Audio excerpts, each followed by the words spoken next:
آزاد کشمیر پر بھی ان کی بمباری ہوتی ہے جس پہ ہمارے شہری مارے جاتے ہیں. ہم ادھر بمباری اس لیے نہیں کر سکتے کہ ادھر بھی مسلمان ہیں, وہ جو کشمیری ہیں وہ ہم ہی میں سے ہیں. ہم انہیں کیسے تنگ کریں, ہم کیسے انہیں مشکل میں ڈالیں؟ تو ایسی صورت میں ہم مدد تو یہی کر سکتے ہیں کہ اخلاقی مدد کو ہم پوری دنیا میں تیز کریں. ابھی OIC کے اجلاس میں ہم نے اسی کمیٹی جو تھی اس نے اجلاس کیا اور بات کی ہے. سیکورٹی کونسل میں اس کا تذکرہ ہوا. سیکورٹی کونسل کے پاس ضابطہ میٹنگ نہیں ہوئی کبھی یہاں ان دنوں میں, لیکن سیکورٹی کونسل کے جو ذیلی ادارے ہیں, جو دوسرے سوچنے سمجھنے والے گروپ ہوتے ہیں, اس میں اس پر ڈسکشن ہوئی ہے. اور یہ ہم سمجھتے ہیں بڑی بات ہے. میرے خیال میں عالمی ضمیر کو اب اس بارے میں سوچنا پڑے گا اور کچھ کرنا پڑے گا. سر اسی پر بات کرنے کے لیے ہمیں سینئر صحافی مرتضیٰ شبلی نے ٹیلی فون لائن پر جوائن کیا. مرتضیٰ شبلی صاحب صرف سینئر صحافی نہیں کشمیر کے بلکہ بہت دانشور بھی ہیں. میں لکھتے بھی ہیں ہمارے اخبارات میں اور عالمی اداروں کے ساتھ بھی انہوں نے کام کیا ہے, اور میں ذات طور پر بھی انہیں چونکہ جانتا ہوں اس لیے ان سے بات کرنی. سینئر السلام علیکم. وعلیکم السلام, کیسے ہیں امیر صاحب؟ ٹھیک ہے جی. یہ ابھی تصویر بھی ہم نے دکھائی ہے اور صورتحال ہی بتائی ہے. آپ کیا کہیں گے کشمیر کی صورتحال پہ؟ آپ تو آنکھوں دیکھا حال جانتے ہیں سارا کچھ.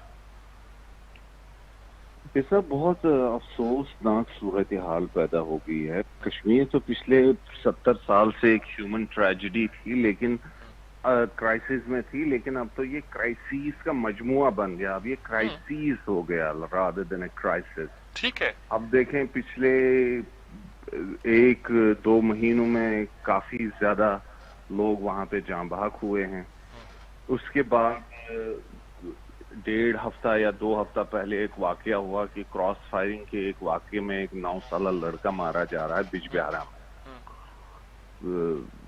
CRP اور جنگجو ملیٹنٹس کے درمیان ایک لڑائی میں ہوا اور لوگ بلیو نہیں کیا کیونکہ وہ گاڑی میں تھا بچہ.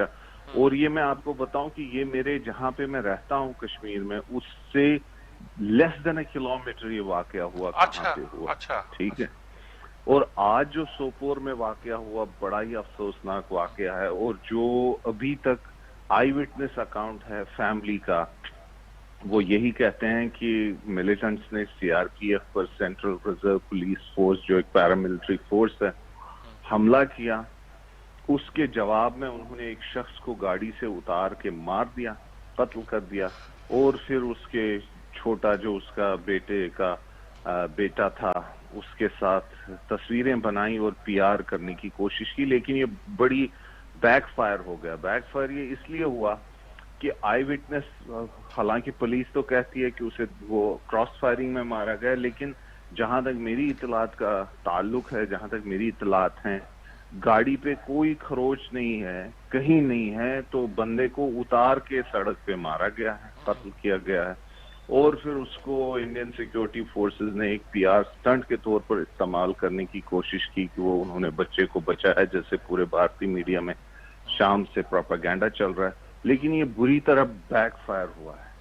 اب اس میں بنیادی یہ بات ہے کہ اسٹیٹ کس حد تک جا رہی ہے کہ براؤنی پوائنٹس استعمال کرنے کے لیے, بچوں کو استعمال کرنے کے لیے. اس کا ایک اور شرمناک پہلو یہ ہے کہ جو تصویریں آئی ہیں اس میں بچے کو دکھایا جاتا ہے, اور کئی آبزرورز نے لکھا ہے کہ اصل میں بچے کو ہیومن شیلڈ کے طور پر استعمال کیا گیا.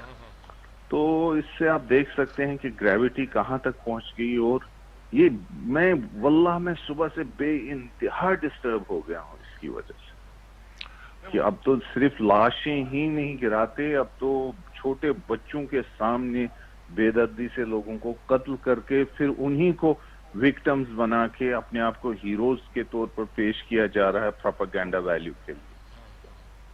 بالکل درست کہا آپ نے. یعنی سچی بات تو یہ ہے کہ الفاظ نہیں ہے جو اس کو بیان کر سکے. میں نے ابھی کہا تھا کہ وہ اس بچے کی تصویر جو بحیرہ روم کے ساحلوں پہ پناہ کی تلاش میں جان سے گزر گیا تھا اور جس نے عالمی ضمیر کو جگایا, مجھے وہ یاد آ گئی. جی آئلان کردی جس کا نام تھا. اللہ بہت شکریہ آپ کا شبلی صاحب, آپ نے مصروفیت کے باوجود ہمیں اس سے آگاہ کیا, بہت شکریہ آپ کا. یہ سری نگر میں رہتے ہیں جی, وہاں کے حالات کو جانتے ہیں, اندر سے معلوم ہے, عالمی اداروں میں کام کیا, کوئی ان پڑھ آدمی نہیں ہے, اور نہ کوئی اس طرح کے ہیں کہ اس نے تلوار اٹھائی ہو اور اٹھا کے وہ گویا لڑائی لڑی ہو. ایک پڑھے لکھے دانشور قسم کے آدمی ہیں جو اپنے انداز میں زندگی گزارنا چاہتے ہیں, لیکن وہ زندگیاں وہاں گزارنا مشکل ہو گئی ہیں.